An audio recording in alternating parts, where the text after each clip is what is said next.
from Abraham Lincoln and the Second American Revolution.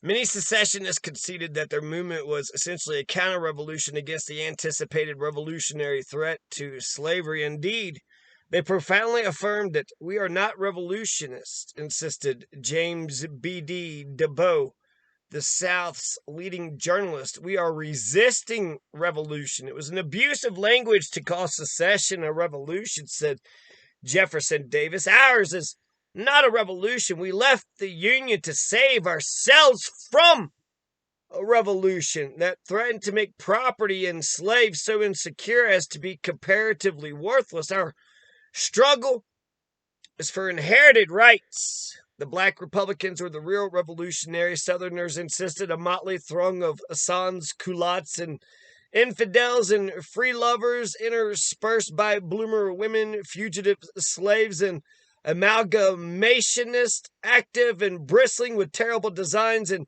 as ready for bloody and forcible realities as ever characterized the ideas of the French Revolution. Secession was therefore a political revolution, explained Georgian in 1860, to forestall the social revolution sure to come if the South remained in the Union. All right.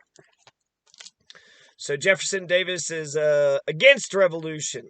We're fighting against the revolutionary forces.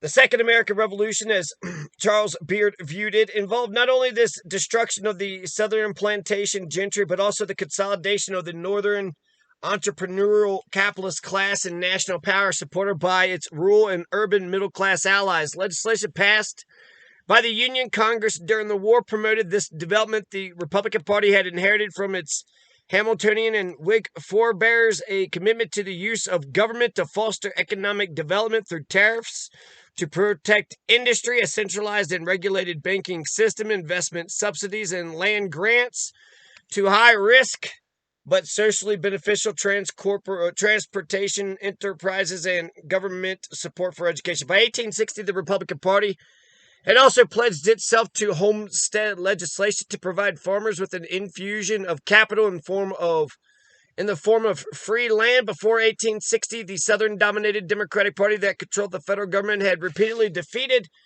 or frustrated these measures. During the war, Republicans passed them all.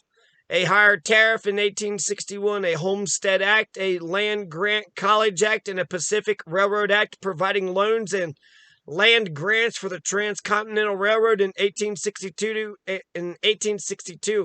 and a National Banking Act in 1863, which, along with the Legal Tender Act of the previous year authorizing the issuance of a federal currency, the famous greenbacks, gave the national government effective control over the nation's currency for the first time. In addition, to finance the war, the government marketed huge bond issues to the public and passed an Internal Revenue Act, which imposed a large array of federal taxes for the first time, including a progressive income tax. This astonishing blitz of laws, most of them passed within the span of less than 1 year, did more to reshape the relation of the government to the economy than any other comparable effort, except perhaps the first 100 days of the New Deal. This Civil War legislation, in the words of one historian, created a blueprint for modern America.